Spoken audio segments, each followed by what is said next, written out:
Hej, z tej strony Netsi, a to znowu Genshin Impact. Nikt chyba nie spodziewał się filmów tak szybko po sobie, prawda? Tak naprawdę to ja też nie. Jednak zostałem do tego zmuszony przez miHoYo, które postanowiło wypuścić dwie nowe postaci w tym samym czasie, Chaskę i Oloruna. Dlatego, podobnie jak w poprzednim filmie, omówię teraz lore Oloruna.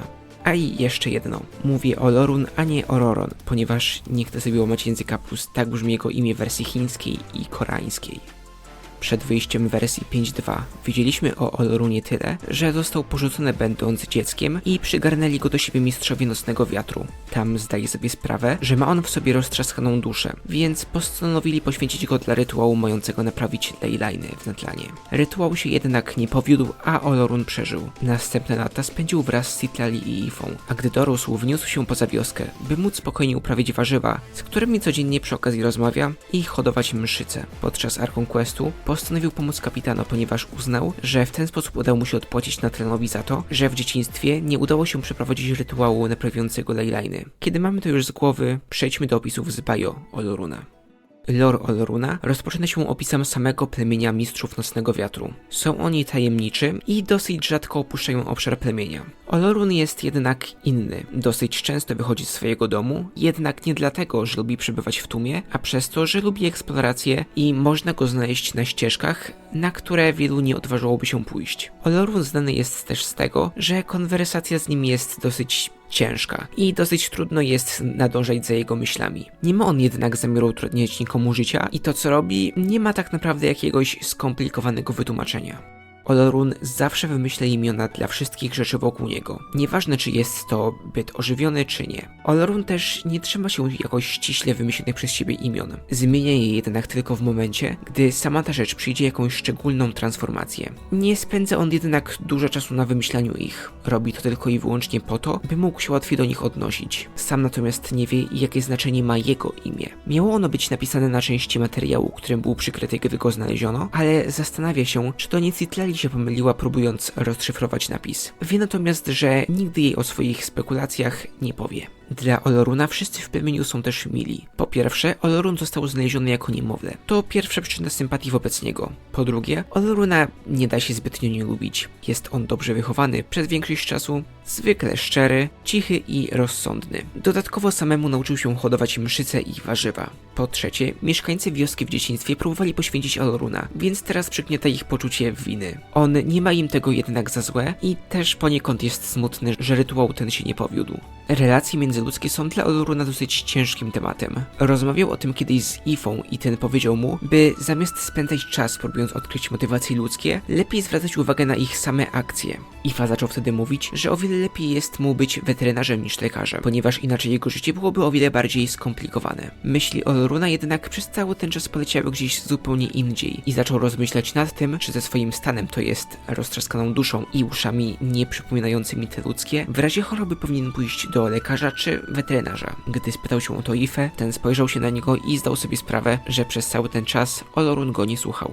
Jak mówiłem wcześniej, Olorun został adoptowany do plemienia Mistrzów Nocnego Wiatru, przez co musiał się też nauczyć życia wśród nich. Jednym z zajęć mistrzów jest tkanie zwojów do opowiadania różnego rodzaju historii. Olorun jednak nie jest w tym dobry z dwóch powodów. Po pierwsze, uważa on, że wszystko w opowieści jest tak samo istotne. Nieważne, czy znajduje się na pierwszym czy drugim planie. Przez to używa tyle samo materiału do znajdujących się w oddali domów, jak i leżącego na pierwszym planie sukulenta. Po drugie, nie jest on osobą cierpliwą, jeśli chodzi o tkanie zwojów i szybko mu się to zajęcie nudzi. Łącząc te dwa powody, gdy Olorun kończy swoją pracę, wygląda to bardziej jak dywan ze wzorami niż zwój. Sam o wiele bardziej woli rysować rzeczy. Jednak też i tam tyle samo pracy przykłada do każdej znajdującej się rzeczy. Przez to jego rysunki nie są zbyt czytelne i może dojść do takich rzeczy jak na tym przykładzie. Mistrzowie Nocnego Wiatru znani są ze swojego graficiarstwa. Jednak kiedy ktoś spoza plemienia zobaczy pracę Oloruna, może pomyśleć, że jest to antyczne malowidło z tajemniczym błogosławieństwem. Jedyną pracą Oloruna mającą jakieś większe znaczenie jest afisz przed kliniką Ify. W niej, jak sam powiedział, postarał się włożyć tyle samo wysiłku w narysowanie skrzydeł Sauriana owiniętych bandażami, co narysowanie samego Ify. Słysząc to wytłumaczenie i widząc szczerość w oczach Oloruna, Ifa odparł: słodko. Jeszcze nigdy nikt mnie tak dokładnie nie narysował. Dzięki, brachu. Mimo tego, że do tej pory nikt nie był w stanie naprawić jego duszy, to Olorun cały czas szuka leków w tysiącach zwojów i nie zwraca uwagi na to, czy jest to literatura naukowa, czy fikcja. Najbliższą wytłumaczenie konkluzję odnalazł właśnie w jednym z takich opowiadań. Podczas wojny Arkonów niektórzy bogowie mieli próbować połączyć ze sobą kilka różnych gatunków bytów, by w ten sposób stworzyć wojowników, którzy przewyższaliby zwykłych śmiertelników. Olorun spędził dnie i noce czytając zwoje, aż w końcu musiał przestać, ponieważ jego 20-kilkuletni mózg nie umiał już więcej wytrzymać. I jak widać, Olorun jest jedną z niewielu postaci, których wiek poznajemy. Może nie jakoś dokładny, jednak znamy przedział czasowy.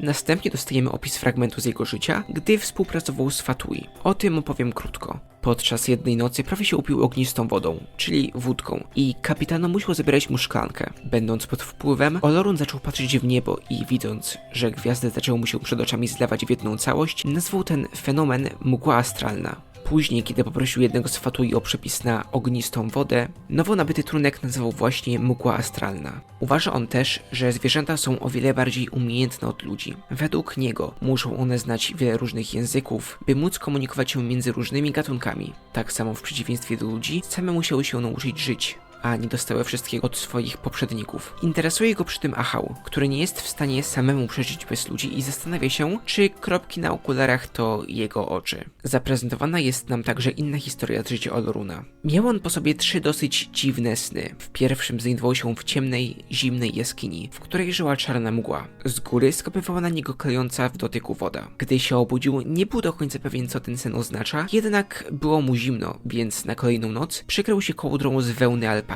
Drugiej nocy śnił mu się palący wiatr. Musiał znajdować się wysoko ponad chmurami, a jedyne co widział to białe filary. Mimo braku słońca ani ognia, było mu naprawdę gorąco. Kiedy się obudził, uznał, że wełna alpaki jest jednak zbyt gruba. Trzeciej nocy śnił o czarnym uniwersum i labiryncie luster. Usłyszał wtedy głos: jeśli twój cień odbije się wystarczającą ilość razy, może w końcu będziesz w stanie złożyć się w całość. Głos ten nie był miły, ale nie był też złośliwy. Olorun odpowiedział na to: jeśli chcesz stworzyć pełny cień, potrzebujesz do tego choć odrobiny światła. Kiedy się obudził, odnalazł leżący na nim wyżyn. Teraz przechodzimy do ostatniej sekcji filmu, czyli voice line'ów. Z nich możemy dostać więcej informacji o Ifie, Citlali i Mawujce. Ifa dosyć często karci swoich pacjentów, jednak nie robi to ze złej woli. Natomiast kiedy tylko ma czas, siada przed swoją kliniką i gra na gitarze, czym przyciąga do siebie całą masę Saurianów. O Citlali uważa, że jest ona tak naprawdę dosyć bezpośrednią osobą i ma trudności z ukrywaniem swoich emocji. Następnie wydaje się próbować ją połączyć z Travelerem.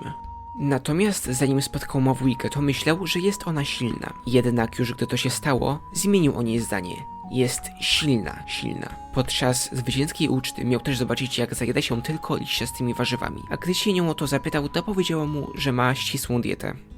I to tyle z tego filmu. Ponownie nie jest on jakiś długi, jednak to przez to, że mam nadzieję wypuścić go stosunkowo szybko. Czy mi się udało? Myślę, że jesteście w stanie zobaczyć. A mam też w planach zrobienie filmu o kolabie Honkai x Honkai, który już za kilka dni się zacznie. I jeśli spodobał Ci się film, to zostaw lajka i suba, jeśli jeszcze tego nie robisz. Przypominam też o moim TikToku i Ko-fi. A teraz się z Wami żegnam. Pa pa!